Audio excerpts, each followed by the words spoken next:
बिस्मिल्लाहिर्रहमानिर्रहीम। Behavioural management theory को present किया है एल्टन मायो ने। बिहेवियरल का मतलब है रवैया।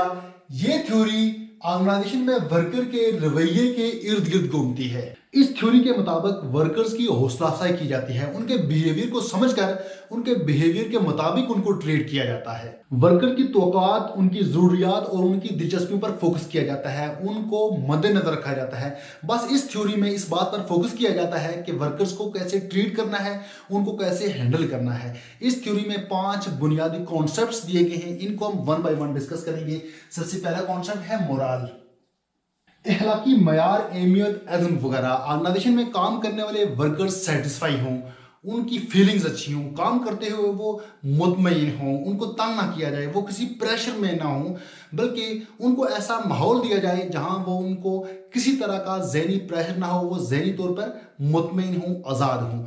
इसके बाद नंबर 2 है ग्रुप डायनेमिक। ऑर्गेनाइजेशन में सिर्फ एक सिंगल वर्कर्स के बिहेवियर को हैंडल नहीं किया जाता, बल्कि एक जैसी सोच रखने वाले वर्कर्स की मुख्तलिफ पार्टियां बन जाती हैं, मुख्तलिफ ग्रुप्स बन जाते हैं। अगर उनको मुनासिब अंदाज में हैंडल ना किया जाए, ट्रीट ना किया जाए, तो वो ऑर्गेनाइजेशन के लिए नुकसान का बायस बनते हैं। उनको मुनासिब अंदाज से अच्छी तरह से ट्रीट किया जाता है, उनको हैंडल किया जाता है। इसके बाद नंबर 3 है डेमोक्रेटिक सुपरविजन।